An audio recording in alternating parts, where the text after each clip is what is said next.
میرے والد ماجد حضرت مولانا مفتی محمد شفیع صاحب قدس اللہ تعالی سرہ، اللہ تعالیٰ ان کے درجات بلند فرمائے، ایک مرتبہ ایسا ہوا، ہم بچپن کا زمانہ کہ بیت الخلاء میں گئے اور وہاں سے گندگی کو بہائے بغیر آ گئے، تو حضرت والد ماجد رحمۃ اللہ علیہ نے فرمایا بعد میں کہ تم سمجھتے ہو کہ صرف یہ ایسے ہی غلطی ہو گئی، یہ تم نے گناہ کبیرہ کا ارتکاب کیا ہے، اس لیے کہ دوسرا آدمی جب آئے گا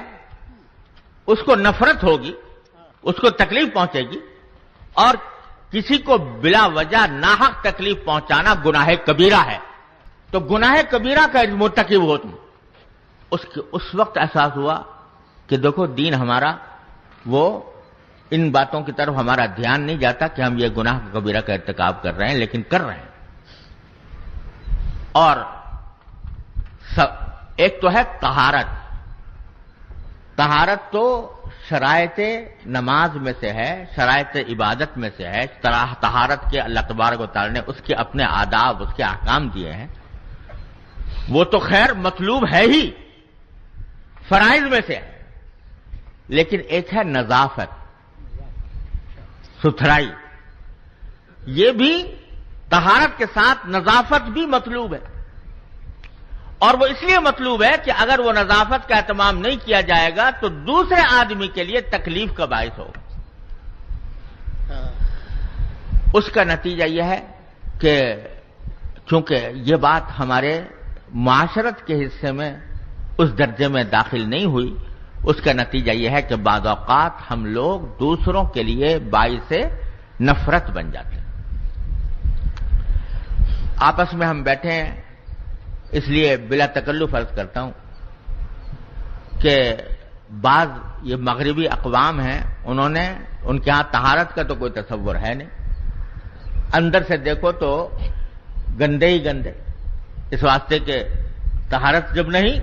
تو گندگی ہے، لیکن نظافت کا اہتمام انہوں نے کیا ہو۔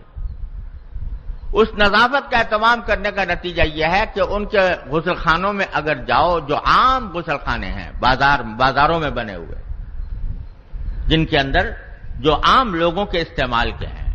وہاں جا کر دیکھو تو آپ کو پانی کی ایک بوند بھی فرش پر پڑی ہوئی نہیں ملے گی، سمجھے آپ؟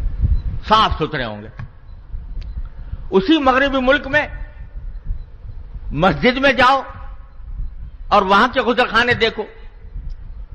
تو وہاں تعفن اٹھتا ہوا معلوم ہوگا۔ جب یہ منظر ایک آدمی دیکھے گا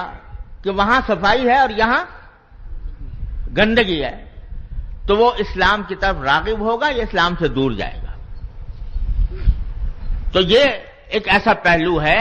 کہ جس کی طرف ہماری توجہ کم ہے، بہت سی جگہوں پر الحمدللہ ہے، لیکن اکثر بہت سی جگہوں پر نہیں ہے۔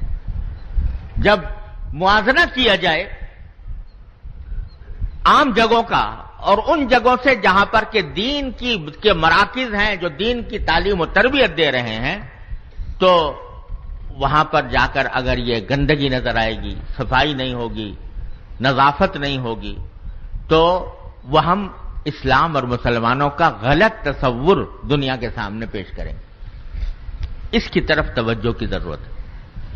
معاشرت کا آداب یہ ہے کہ جب کوئی کام کرو، چاہے وہ اجتماعی کام ہو، تو اس میں کسی کو بھی ایک شخص کو دوسرے شخص سے تکلیف نہ پہنچے۔ بہشتاں جا کہ آزارے نہ باشد، بہشتاں جا کہ آزارے نہ باشد، کسے رابر از کسے کارے نہ باشد۔ تو وہ یہ تعلیم ہمیں دی گئی ہے کہ آپ اپنی ذات سے تکلیف نہ پہنچاؤ۔